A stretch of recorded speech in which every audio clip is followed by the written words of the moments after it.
Hi guys, welcome back to education concepts. In case మీకు central government jobs పై interest ఉండి that forest department jobs పై కూడా interest అయితే ఉంటే ఈ వీడియోలో షేర్ చేయబోయే జాబ్ నోటిఫికేషన్ డీటెయిల్స్ అయితే మీకు చాలా ఇంట్రెస్టింగ్ అనిపిస్తాయి.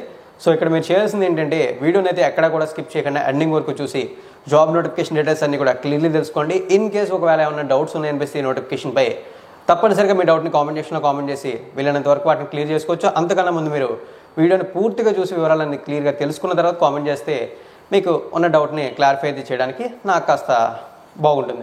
అండ్ ఆల్సో నోటిఫికేషన్ మెయిన్ డీటెయిల్స్లోకి అయితే ఇప్పుడు మనం వెళ్దాం. మెయిన్ డీటెయిల్స్కి వెళ్ళబోయే ముందు నాది ఒక చిన్న రిక్వెస్ట్. ఇన్ కేసు నా ఎక్స్ప్లెనేషన్ కనుక మీకు నచ్చినట్లయితే లైక్ చేసి సపోర్ట్ చేయడంతో పాటు ఇన్ఫర్మేషన్ వీలైతే మీ ఫ్రెండ్స్తో షేర్ చేయండి.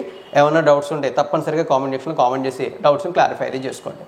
ఇక మనం వివరాల్లోకి వెళ్తే ఈ జాబ్ నోటిఫికేషన్ చూసుకున్నట్లయితే మనకి government of India ministry of environment forest and climate change అండర్టేకింగ్లో ఉన్నటువంటి wild life institute of India నుంచి రిలీజ్ అవ్వడం అయితే జరిగింది. ఇక్కడ వివరాలు అనేది మనం చూడొచ్చు. అయితే ఇప్పుడు మనం ఈ రిక్రూట్మెంట్లో ఎటువంటి పోస్టులు ఉన్నాయనేది క్లియర్లీ అబ్జర్వ్ చేసినట్లయితే యాక్చువల్లీ రిక్రూట్మెంట్లో చూసుకున్నట్లయితే మనకి వేరియస్ కేటగిరీస్కి సంబంధించినటువంటి group B and group C పోస్టులు అయితే ఉన్నాయి. అయితే ఎన్ని పోస్టులు ఉన్నా సరే మనకి యూస్ఫుల్ అయ్యేటటువంటి ఈ జాబ్స్కి అప్లై చేయడానికి ఏవైతే కంఫర్టబుల్గా ఉన్న జాబ్స్ ఉంటాయో వాటి డీటెయిల్స్ మాత్రం మనకి యూస్ఫుల్ అవుతాయి. కాబట్టి సో ఇప్పుడు మనం ఆ జాబ్స్ ఏంటి అనేది షార్ట్ లిస్ట్ చేస్తే ఈ నోటిఫికేషన్లో ఒక 3 కేటగిరీ పోస్టులు చాలా ఇంట్రెస్టింగ్ అనిపించాయి. అవన్నీ కూడా సెంట్రల్ గవర్నమెంట్లో గ్రూప్ సి కేటగిరీకి సంబంధించినటువంటి పోస్టులే. సో ఇప్పుడు మనం ఆ పోస్టులు ఏంటి, వాటికి సంబంధించిన వివరాలు ఏంటి అనేది స్టెప్ బై స్టెప్ క్లియర్లీ అయితే చెక్ చేద్దాం. సో ఫస్ట్ ఆఫ్ ఆల్ మనం షార్ట్ లిస్ట్ చేసిన పోస్ట్ నెంబర్ 1 చూసుకున్నట్లయితే జూనియర్ స్టెనోగ్రాఫర్. ఈ జూనియర్ స్టెనోగ్రాఫర్ గురించి చూసుకున్నట్లయితే సెలెక్ట్ అయిన క్యాండిడేట్స్కి సెంట్రల్ గవర్నమెంట్ లెవెల్ 4 ప్రకారం శాలరీ పే చేస్తుంది. లెవెల్ 4 ప్రకారం శాలరీ అంటే బేసిక్ పే 25,500, మ్యాక్సిమం చూసుకున్నట్లయితే 81,100 రూపాయల వరకు అయితే ఉంటుంది. ఈ basic pay and maximum pays గురించి పక్కన పెడితే సెంట్రల్ గవర్నమెంట్లో లెవెల్ 4 ప్రకారం శాలరీ అంటే with all allowances 40,000 to 45,000 between అంటే 40,000 నుంచి 45,000 మధ్యలో జాబ్కి సెలెక్ట్ అయిన క్యాండిడేట్కి శాలరీగా రావడం అయితే జరుగుతుంది. అంటే ఈ జూనియర్ స్టెనోగ్రాఫర్ జాబ్కి సెలెక్ట్ అయితే మీకు అరౌండ్ 40,000-45,000 మధ్యలో శాలరీ రావడం జరుగుతుంది. ఇక నెంబర్ ఆఫ్ వేకెన్సీస్ చూసుకుంటే 2 వేకెన్సీస్ ఉన్నాయి, అంటే 2 పోస్టులు ఉన్నాయి. ఇందులో ఒక పోస్ట్ని చూసుకున్నట్లయితే మనకి అన్రిజర్వ్డ్ కేటగిరీకి, రెండో పోస్ట్ని ఓబీసీ కేటగిరీకి కేటాయించారు. అండ్ ఆల్సో ముందుగా చెప్పినట్లు ఈ పోస్ట్ మనకి సెంట్రల్ గవర్నమెంట్లో గ్రూప్ సి కేటగిరీలోకి రావడం జరుగుతుంది. ఇక ఎడ్యుకేషన్ క్వాలిఫికేషన్స్ అంటారా, ఇంటర్మీడియట్ లేదా ఇంటర్మీడియట్ ఈక్వల్ క్వాలిఫికేషన్ అప్లై అయితే చేయొచ్చు. ఇంటర్మీడియట్లో ఇక్కడ మీరు ఎంపీసీ, బైపీసీ, సిఈసీ, హెచ్ఈసీ ఇలా గ్రూప్ రెస్ట్రిక్షన్స్లో ఏ గ్రూప్తో అయినా సరే ఇక్కడ రిక్వైర్డ్ క్వాలిఫికేషన్స్ మీకుంటే జూనియర్ స్టెనోగ్రాఫర్కి అప్లై అయితే చేయొచ్చు. ఇక మనకి అడిషనల్ క్వాలిఫికేషన్స్ అనేవి చూసుకున్నట్లయితే ఈ జూనియర్ స్టెనోగ్రాఫర్కి మనకి స్టెనోగ్రఫీ జాబ్స్ అని కానీ షార్ట్ హ్యాండ్ అనేది మస్ట్ అండ్ షుడ్. అలాగే ఇక్కడ మనకి షార్ట్ హ్యాండ్ డీటెయిల్స్ అయితే మెన్షన్ చేశారు. 80 words per minute స్పీడ్లో షార్ట్ హ్యాండ్ అయితే ఉండాలని చెప్పారు. అండ్ ఆల్సో కంప్యూటర్ కీబోర్డ్ మీద టైపింగ్ కూడా వచ్చి ఉండాలి. ఆ టైపింగ్ చూసుకున్నట్లయితే ఇంగ్లీష్లో అయితే 40 words per minute, హిందీలో అయితే 35 words per minute అనే స్పీడ్ మెన్షన్ అయితే చేశారు. ఇక్కడ మీరు ఏ లాంగ్వేజ్లో టైప్ చేయగలుగుతున్నామో ఆ లాంగ్వేజ్ని చూస్ చేసుకుంటే సరిపోతుంది. హిందీ అండ్ ఇంగ్లీష్లో టైప్ చేయాల్సినటువంటి అవసరం అయితే లేదు. ఆ విషయం క్లియర్లీ గుర్తుంచుకోండి. సో ఇవైతే మనం షార్ట్ లిస్ట్ చేసినటువంటి పోస్ట్ నెంబర్ 1 డీటెయిల్స్. ఇక పోస్ట్ నెంబర్ 2 అనేది చూసుకున్నట్లయితే మనకి అసిస్టెంట్ గ్రేడ్ 3. ఈ అసిస్టెంట్ గ్రేడ్ 3 పోస్ట్కి సంబంధించిన డీటెయిల్స్ని క్లియర్లీ చెక్ చేస్తే ఈ జాబ్కి సెలెక్ట్ అయిన వాళ్ళకి సెంట్రల్ గవర్నమెంట్ లెవెల్ 2 ప్రకారం శాలరీ పే చేస్తుంది. లెవెల్ 2 ప్రకారం శాలరీ అంటే బేసిక్ పే మనకి 19,900, మ్యాక్సిమం 63,200. ఈ బేసిక్ పే మ్యాక్సిమం పేస్ గురించి ఒక్కసారి పక్కన పెట్టి లెవెల్ 2 ప్రకారం శాలరీ అంటే with all allowances 30,000 to 35,000 between salary అనేది జాబ్కి సెలెక్ట్ అయిన క్యాండిడేట్కి రావడం జరుగుతుంది. అంటే ఇన్ కేస్ మీరు ఈ నోటిఫికేషన్లో ఉన్నటువంటి అసిస్టెంట్ గ్రేడ్ 3 జాబ్కి సెలెక్ట్ అయితే మీకు ప్రతి నెల 30,000 నుంచి 35,000 మధ్యలో శాలరీ అనేది రావడం అయితే జరుగుతుంది. ఇక నెంబర్ ఆఫ్ వేకెన్సీస్ చూసుకుంటే ఒకే ఒక్క పోస్ట్ ఉంది. ఆ పోస్ట్ని చూసుకుంటే ఎస్టీ కేటగిరీ క్యాండిడేట్స్కి రిజర్వ్ అయితే చేశారు. సేమ్ ఈ పోస్ట్ కూడా సెంట్రల్ గవర్నమెంట్ గ్రూప్ సి కేటగిరీలోకి రావడంతో పాటు ఈ జాబ్స్కి అప్లై అయితే చేయాలనుకుంటే ఇంటర్మీడియట్ లేదా ఇంటర్మీడియట్ ఈక్వల్ క్వాలిఫికేషన్తో అప్లై అయితే చేయొచ్చు.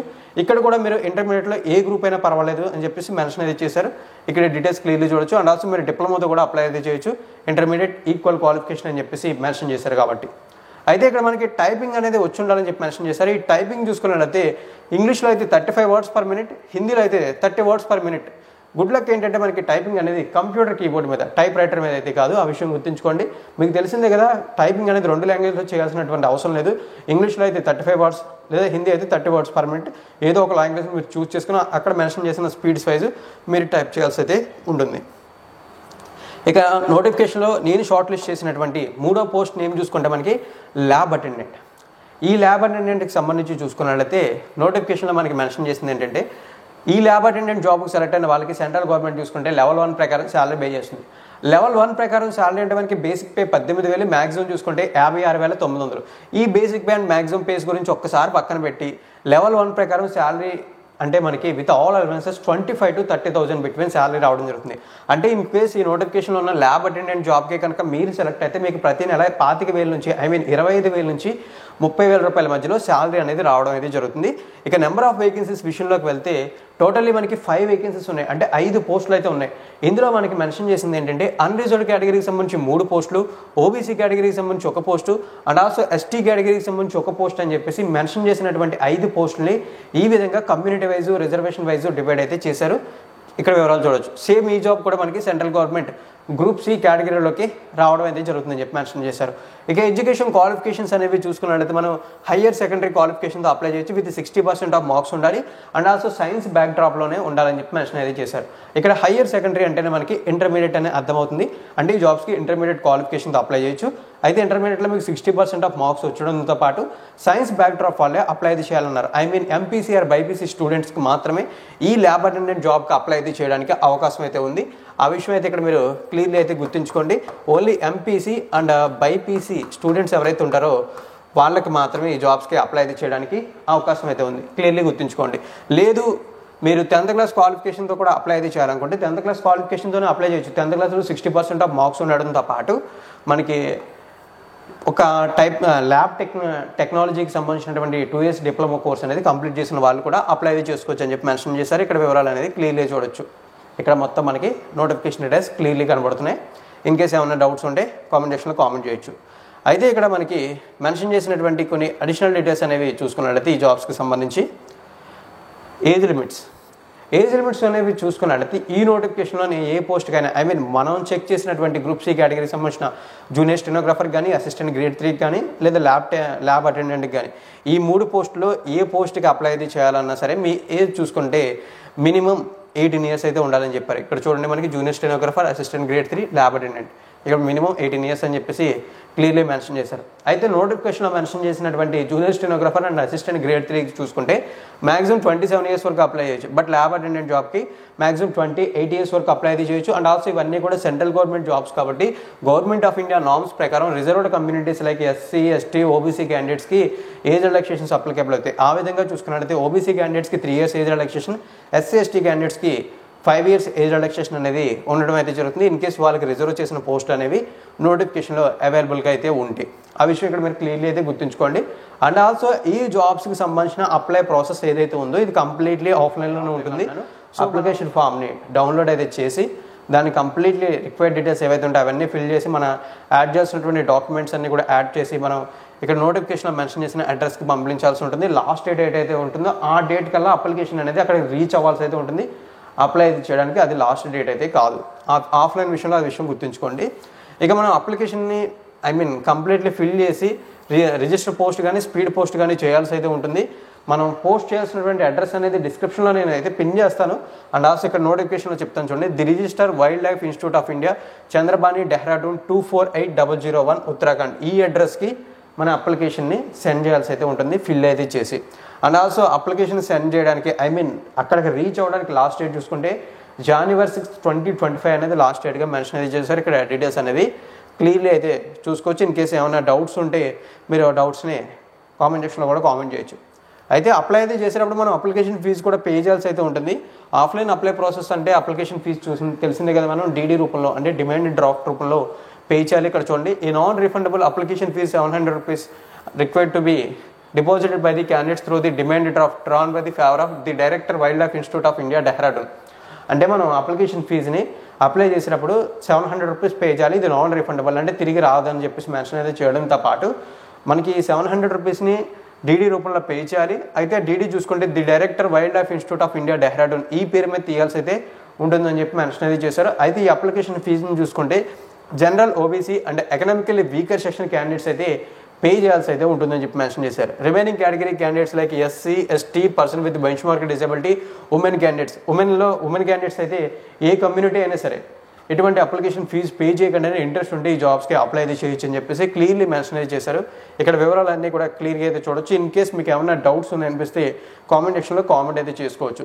ఇక ఈ జాబ్స్కి సంబంధించినటువంటి సెలక్షన్ ప్రాసెస్ గురించి ఒకసారి మనం మాట్లాడుకున్నట్లయితే సెలక్షన్ ప్రాసెస్ని మనకి చాలా సింపుల్గా క్లియర్లీ మెన్షన్ చేశారు. ఈ జాబ్స్కి సంబంధించిన సెలక్షన్ ప్రాసెస్ అనేది 2 స్టేజెస్లో ఉంటుంది. స్టేజ్ 1 టైర్ 1, స్టేజ్ 2 టైర్ 2 అయితే మెన్షన్ చేశారు. టైర్ 1 అనేది మనకి ఎగ్జామ్ అయితే ఉంటుంది. ఈ టైర్ 1 కంప్లీట్ అయిన తర్వాత టైర్ 2 ఏదైతే ఉందో ఇది జస్ట్ క్వాలిఫైయింగ్ న్యాచురల్ మాత్రం అని మెన్షన్ అయితే చేశారు. ఆ విషయం గుర్తుంచుకోండి. ఒక్కసారి మనం ఈ ఎగ్జామ్స్కి సంబంధించినటువంటి వివరాలు అయితే చూద్దాం. ఫస్ట్ ఆఫ్ ఆల్ జూనియర్ స్టెనోగ్రాఫర్కి సంబంధించి చూస్తే ఈ జూనియర్ స్టెనోగ్రాఫర్కి సంబంధించి టైర్ 1 ఎగ్జామ్లో చూసుకున్నట్లయితే మనకి మల్టిపుల్ చాయిస్ బేస్డ్ క్వశ్చన్స్ అయితే ఉంటాయి. నెంబర్ ఆఫ్ క్వశ్చన్స్ చూసుకుంటే 100 క్వశ్చన్స్ ఉంటాయి. మార్క్స్ చూసుకుంటే 100 మార్క్స్, అంటే ఈచ్ క్వశ్చన్ 1 మార్క్ని క్యారీ చేస్తుంది. టైం చూసుకుంటే ఈ రిటన్ ఎగ్జామ్కి సంబంధించి 2 hours అలాట్ చేయడం అయితే జరుగుతుందని చెప్పారు. ఇక ఎగ్జామ్ చూసుకుంటే 4 పార్ట్స్గా డివైడ్ చేశారు. ఈచ్ పార్ట్ కూడా 25 క్వశ్చన్స్తో కంటైన్ అయితే ఉంటుంది. మనకి పార్ట్ 1లో చూసుకుంటే జనరల్ అవేర్నెస్, పార్ట్ 2లో రీజనింగ్ ఎబిలిటీ, పార్ట్ 3లో మ్యాథమెటికల్ ఎబిలిటీ, పార్ట్ 4లో test of language, Hindi or English మీరు చూస్ చేసుకునే లాంగ్వేజ్ని బట్టి అయితే ఉంటుంది. ఇక టైర్ 2లో చూసుకుంటే మనకి స్టెనోగ్రఫీ అండ్ టైపింగ్ టెస్ట్కి సంబంధించి క్వాలిఫైయింగ్ టెస్ట్ ఉంటుంది. దీనికి 1 hour టైం అలాట్ చేయడం కాబట్టి 50 మార్క్స్ అయితే ఉంటాయని చెప్పి మెన్షన్ చేశారు. ఇక నెక్స్ట్ మనం అసిస్టెంట్ గ్రేడ్ 3 గురించి మాట్లాడితే సేమ్ ఈ జాబ్స్కి కూడా మనకి రిటన్ ఎగ్జామ్లో మల్టిపుల్ చాయిస్ బేస్డ్ క్వశ్చన్స్ ఉంటాయి. నెంబర్ ఆఫ్ క్వశ్చన్స్ చూసుకుంటే 100 క్వశ్చన్స్ అండ్ 100 మార్క్స్ ఉంటుంది. అంటే ఈచ్ క్వశ్చన్ 1 మార్క్ని క్యారీ చేస్తుంది. టైం చూసుకుంటే 2 hours అలాట్ చేయడం అయితే జరుగుతుంది. ఇక ఎగ్జామ్ పేపర్ని చూసుకుంటే సేమ్ 4 పార్ట్స్గా డివైడ్ చేశారు. ఈచ్ పార్ట్ 25 మార్క్స్ని కంటైన్ అయితే చేస్తుంది. ఇక్కడ మనకి చూసుకున్నట్లయితే ఆ 4 పార్ట్స్లో పార్ట్ 1లో జనరల్ అవేర్నెస్, పార్ట్ 2లో రీజనింగ్ ఎబిలిటీ, పార్ట్ 3లో చూసుకుంటే మ్యాథమెటికల్ ఎబిలిటీ, పార్ట్ 4లో చూసుకుంటే test of language, Hindi or English మీ ప్రిఫరెన్స్ని బట్టి చూస్ చేసుకోవచ్చు. ఇక టైర్ 2లో చూసుకుంటే మనకి టైపింగ్ టెస్ట్ ఉంటుంది. ఇది qualifying nature, 10 minutes time allot చేయడంతో పాటు 25 మార్క్స్ని దీనికి ఇవ్వడం అయితే జరిగింది. ఈ టైపింగ్ టెస్ట్కి సంబంధించి. ఇక నెక్స్ట్ మనం తెలుసుకోవాల్సినటువంటిది ల్యాబ్ అటెండెంట్ పోస్ట్కి సంబంధించి. ఒకసారి మనం ల్యాబ్ అటెండెంట్ పోస్ట్కి సంబంధించి కూడా చూసుకున్నట్లయితే సేమ్ ఇక్కడ కూడా మనకి టైర్ 1 ఎగ్జామ్ 100 మార్క్స్ ఉంటుంది. Multiple choice based questions.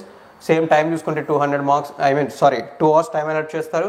100 questions and 100 marks ఉంటాయి. ఈచ్ క్వశ్చన్ 1 మార్క్ని క్యారీ అయితే చేస్తుంది. ఇక్కడ ఎగ్జామ్ పేపర్ కూడా సేమ్ అదేవిధంగా 4 పార్ట్స్గా డివైడ్ చేశారు. ఈచ్ పార్ట్ 25 మార్క్స్ని కంటైన్ అయితే చేస్తుంది. మనకి general awareness, reasoning ability, mathematical ability, test of English language, Hindi or English అని చెప్పి మెన్షన్ చేశారు. టైర్ 2లో చూసుకున్నట్లయితే మనకి కంప్యూటర్కి సంబంధించినటువంటి బేసిక్ నాలెడ్జ్ని చెక్ చేసే విధంగా చిన్న టెస్ట్ అయితే ఉంటుందని చెప్పి మెన్షన్ అయితే చేశారు. అండ్ ఆల్సో ఏవైతే ఈ ల్యాబ్కి సంబంధించినటువంటి నాలెడ్జ్ ఉంటుందో ఆ నాలెడ్జ్ని చెక్ చేసే విధంగా చిన్న టెస్టులు అయితే ఉంటాయి. ఈ టెస్టులు అన్నీ కూడా మనకి ఏదైతే ఎగ్జామ్ కమిటీ ఉంటుందో ఆ కమిటీ అప్పటికప్పుడు డిజైన్ చేయడం అయితే జరుగుతుందని చెప్పారు. సో దీనికి సంబంధించి 50 మార్క్స్ అయితే ఉంటాయని చెప్పి మెన్షన్ అయితే చేశారు. ఇక్కడ డీటెయిల్స్ అయితే చూడొచ్చు. ఎగ్జామ్ పేపర్ చూసుకున్నట్లయితే మనకి బైలింగ్వల్ అని మెన్షన్ చేశారు. అంటే హిందీ అండ్ ఇంగ్లీష్ లాంగ్వేజెస్లో ఎగ్జామ్ పేపర్ అయితే ఉంటుందని చెప్పి మెన్షన్ చేశారు. ఇక చూసుకున్నట్లయితే మనకి ఈ ఎగ్జామ్కి సంబంధించి ఈచ్ క్వశ్చన్ 1 మార్కింగ్ క్యారీ చేయడంతో పాటు 1/4 నెగిటివ్ మార్కింగ్ కూడా ఉంటుందని చెప్పారు ఈచ్ రాంగ్ ఆన్సర్కి. సో ఆ డీటెయిల్స్ కూడా ఇక్కడ మనం క్లియర్లీ అయితే చూడొచ్చు. ఇక మనకి ఎగ్జామ్ కండక్ట్ చేసేటటువంటి లొకేషన్ చూసుకుంటే డెహ్రాడూన్ అని చెప్పి మెన్షన్ చేశారు.